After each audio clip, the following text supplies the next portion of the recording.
Nagpunta nga kami ng tito ko rito sa may bukid. Gawa sabi niya kasi sa akin, ikunin namin yung puso ng saging na matagal niya nang inaantay-antay na lumaki dito. Binabala kasi ng tito ko na magsigang ngayon at sabi ko naman na ikaw bahala to. Pakitaan mo ako ng mga recipe mo malulupit. Kaya naman double oil sa tito ka at bibitawan lang muna itak. Double oil ka naman din talaga dyan. Eto nga yung makina ng kuliglig tol at ayan nga pala yung nagsisilbi nagpapatubig dyan sa talungan ng tito ko. Isang pirasong bangus nga lang tol ang balak isahog ng otits ko dyan at eto nga ang gagawin nating pampaasim tol sa sinigang natin. Manggang hilaw.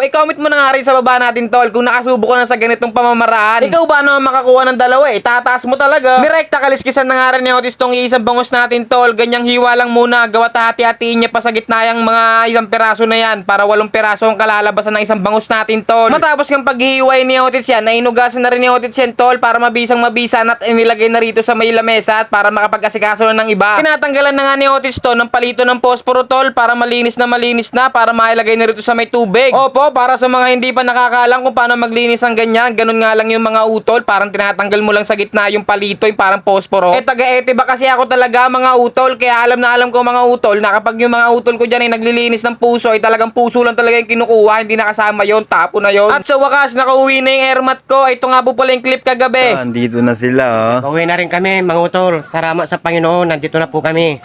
Nakikita na maganda. Ay, siyempre. Yun, oh. Saan kayo nagmana sa tita? Double okay. Ah, double okay. Kumakain ako double okay. Malas sa pag-drive, kuya. Kita ko namang napakaganda, oh. Yun, oh. Yun. Marites. Dito naman si mama.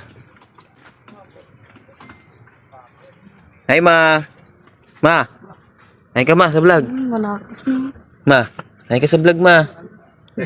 Hi, ma. Makapagpalas ka na dito, ma. Naantay ka na nila, oh.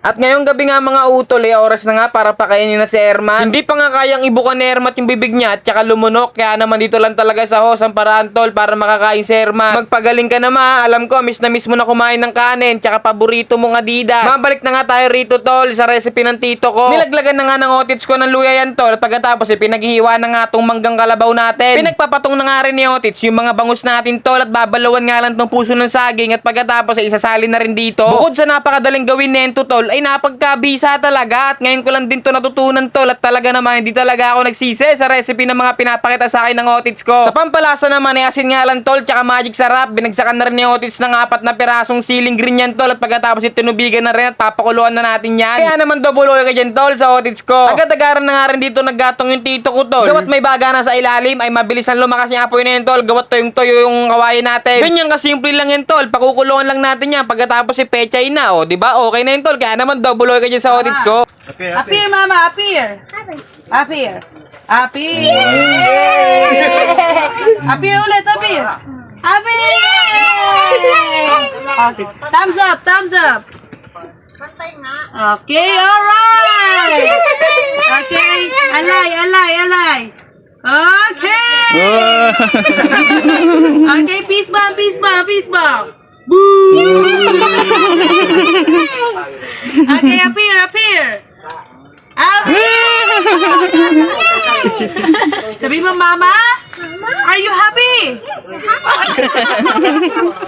Alam namin lahat man na napakasaya ng puso mo dahil nagkita na kayo ni Manang Lia. Kaya bilisan mo na yung paggaling mo ma para makapaglaro na kayo ni Manang Lia. Oh, tignan mo tong niluluto ni Tito. Sayang, di mo matitikman to ma. Ay napagkabisa nito ma kung alam mo lang. Nilaglagan na nga rin ni Otis ng peche yan ma para meron kang maitabi sa gilid ng plato mo. Isang kuluan na lang yan tol. Happy New Year na. Kaya naman yung pagkukulo, tignan nyo naman tol kung gano'ng ka-quality yan tol. Ay talaga ka. Kung alam mo na kung anong lasa yan tol. Sinasabi ko sa'yo, uulit-ulitin mo yung recipe na ganito. Ayan o, uhusga na ng otits ko. Kaya naman pagkasandok, hinipan na ng mga 5 para sureball na malamig. At pagtikim, Yummy! Mabisa! ay talaga naman, yung mga ganyang kabibisa tol, ay hindi na pinapatagal yan dyan. Inililipat na kagad yan sa may galan tol. Eto kasi yung klaseng ulam tol, na tipong uhusga mo lang sana pero napasandok ka ng kanin. Pagbukas pa lang, alam mo na ang gumanap, si Edwin Pabro sa napakagwapo kong tito. Tignan mo naman kasi yung itsura niyan tol, o naman. O para wala ka ng duda tol, uhusga na ulit ng otits ko yan tol, kaya mahinipan lang at pagkahigop na pagkahigop. Yummy! Mabisa! Ay talaga naman, sa true lang. Tignan mo naman kasing itsura niyan tol, kung gaano kabisa yan. Ito yung mga hindi pinapalagpas tol. Kaya paano, simulan mo na rin dyan tol. Hanggang dito na lang din. Paalam!